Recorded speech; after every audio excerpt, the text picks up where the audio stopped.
Alright, here I am at the Eliza Street Railroad Crossing in Schoolcraft, Michigan. Now this railroad crossing right here is a crossing that is owned by the Grand Elk Railroad, in which I have not really toured or went up to any crossings or caught anything on before, even though I actually passed by this line back and forth when I was still in trade school. So this line is basically just an ex-Norfolk Southern line, which I believe, I could be wrong, was a branch off the Amtrak Michigan line back when that was owned by NS, and eventually it was bought out by, well, first it was Conrail, then it was bought out by NS, and then it was bought out by Grand Elk sometime later.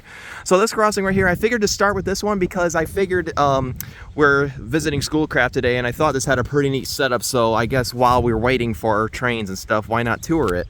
So I guess with that said, I guess I'll explain as I go on, so let's get to it. So for the first signal, this has a Harman base, 5-inch, and here's the emergency information and the dot number is 536-506W, and if you look on the gate mechanism, there's some old deteriorated NS information.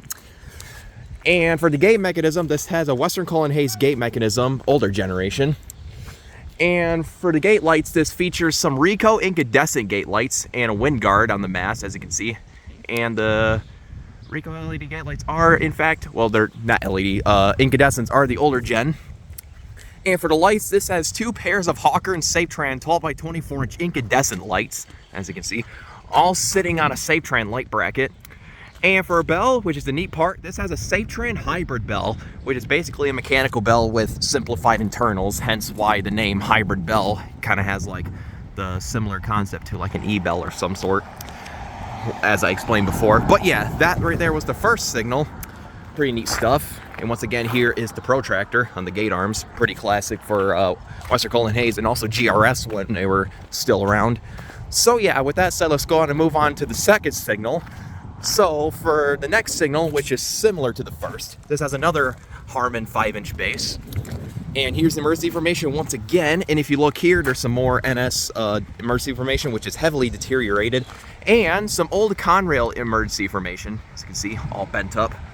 And for the gate mechanism, this has another Western Cullen Hayes gate mechanism, older generation, with once again the protractor. And it's actually, these are actually technically WRS gate arms, which is pretty cool.